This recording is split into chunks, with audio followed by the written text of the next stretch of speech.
Kayo ang dahilan kung bakit di ako sumuko sa mga bagay na kung ba't ang luha ko'y tumulo. Ito ang mensahe ko upang aking ipahatid sa mga tropa, kaibigan, kapangkat at kapatid. Pasasalamat kong kay tagal ko nang gustong sabihin, ang puso ko ang gumawa nitong aking awitin. Para sa inyong lahat, ito ang tanging paraan sa mga taong para sa akin ay palaging nandyan. Hambog.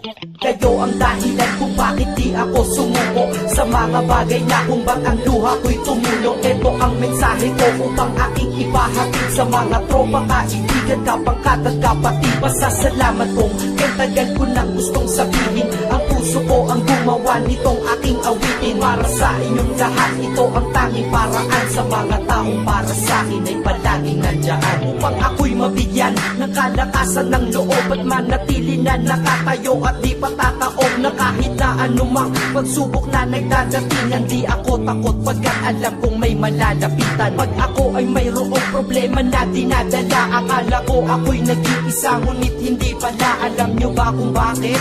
Kasi andyan sila, handa na iabot ang tulong nagmula sa kanila. Walang reklamo at walang hinihingi na kapalit, kaya di lang kaibigan turing ko kundi sang malapit na kapatid. Sila'y kinikilala kong ikalawa na pamilya, wag ko daw isiping mag-isa ka pa. Dahil sila'y aking sandalan, di ako pinabayaan. Damahin ko kalungkutan, di nila pinapayagan. Kung wala kayong lahat kaibigan ko, marahil wala na rin ako, ngunit nandito pa ako dahil kayo ang dahilan kung bakit di ako sumuko sa mga bagay na kung ba't ang luha ko'y tumulo. Ito ang mensahe ko upang aking ipahatid sa mga tropa, kaibigan, kapangkat at kapatid. Pasasalamat kong kay tagal ko nang gustong sabihin, ang puso ko ang gumawa nitong aking awitin. Para sa inyong lahat, ito ang tanging paraan sa mga taong para sa akin ay palaging nandyan. At di kayo nawawala at di ako tinalikuran, yan ang dahilan kung bakit hindi ko kinalimutan ang aking pinagmulan. Pakikisama nangunguna, pag nakita ka ng tropa sasabihin shot ka muna. Pag nabadrip sa pamilya, lalabas ka lang ng bahay, lakad lang ng konti, andyan sila at merong tagay na inyong pagsasaluhan at inyong pinapaikot. Simpleng tulong yan nilang unti-unting pinapalimot ang problema mong pasan-pasan sa mga pangyayari sa tahanan o sa pera o kahit pa sa babae. Kahit sa gulo o away, tila ba mga sundalo, di pwedeng maiwan ang isa, manalo o matalo. Ganyan ang kaibigan ko, mas kilala bilang barkada. Kung ako'y mamamatay na bukas,